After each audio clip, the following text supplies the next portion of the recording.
It's a common myth that you need to sell your soul in order to get a gaming PC, and me being the super awesome mythbuster that I am, I decided to make a $300, that's right, $300 gaming PC build guide. Now, being that our budget is extremely low, I don't want you guys to think that this PC will be able to run Battlefield 4 at ultra settings. This PC is meant to run games mostly at 720p with decent settings. Some games like League of Legends and any source game like Counter-Strike Global Offensive will run smoothly at 1080p. Before you build any PC, you need to make a list of 7 components which a computer cannot work without. These are the case, the motherboard, the RAM, the hard drive, the CPU, the GPU, and the power supply. So now that we have a list of components that we need, let's get fucking started. The case. The case for this build is a Micro ATX Rosewell R363-M-BK. This case supports our motherboard, which is also Micro ATX, and will give us more than enough room for all our components, which means that there will be a good airflow inside the case.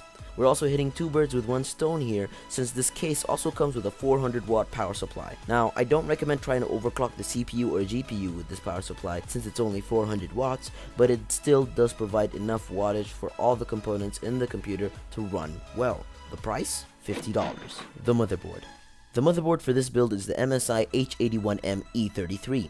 This motherboard supports up to 16GB of RAM, the latest 4th generation Intel CPUs from the Haswell family, and features MSI's military class construction, which means that it's very durable.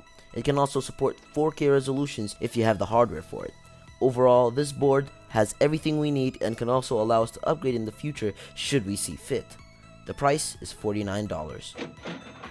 The RAM. The RAM for this build is 4GB of Crucial Ballistic Sports DDR3 RAM. This stick of RAM is clocked at 1600 MHz and provides us with more than enough memory to run a game at 720p or 1080p. It's also made by Crucial, which is a very trusted brand. As well as that, later on, you can add another 4GB stick of memory to make it 8GB, or even get 2 8GB sticks of memory and have 16GB of memory, since our motherboard does support that. The price? $29.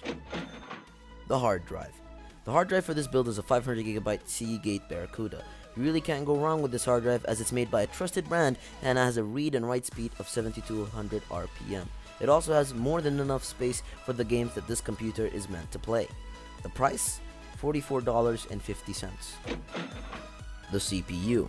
The CPU for this build is an Intel Penitium G3258. Intel wowed a lot of people when they released the CPU. It's a dual core clocked at 3.2 GHz, but with the help of a 500 watt certified power supply and an aftermarket cooler, it can go up to 4 GHz. This is an awesome entry level CPU, and you won't be disappointed with the price to performance ratio. Later on in the life cycle of your computer, you can also buy another more powerful CPU, since our motherboard does support that.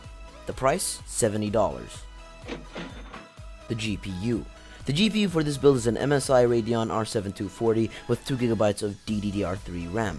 Now, unlike the other models of this card, the MSI version has a full shroud that covers the GPU underneath. That means this card will have a really good cooling. The fan also won't make much noise. As for the performance, you can expect really playable frame rates on most games at 720p with decent settings. And as I mentioned before, games like CSGO and LoL run perfectly at 1080p. As well as that, later on in the life cycle of your computer, you can upgrade this card to something like a 750 Ti or an R9 270X. The price of the card? $70. Anyway, that's the whole build for you guys. I did want to clarify, guys, that this is meant for casual gamers only. You want to get into PC gaming, you don't want to spend too much money, and you want to game on a computer, but not too much. And even if you do, you're going to have to play at lower resolutions. So I hope you guys enjoyed the video, and if you did, please like, share, subscribe, show me the love. I really need the love. I'll see you guys later. Bye.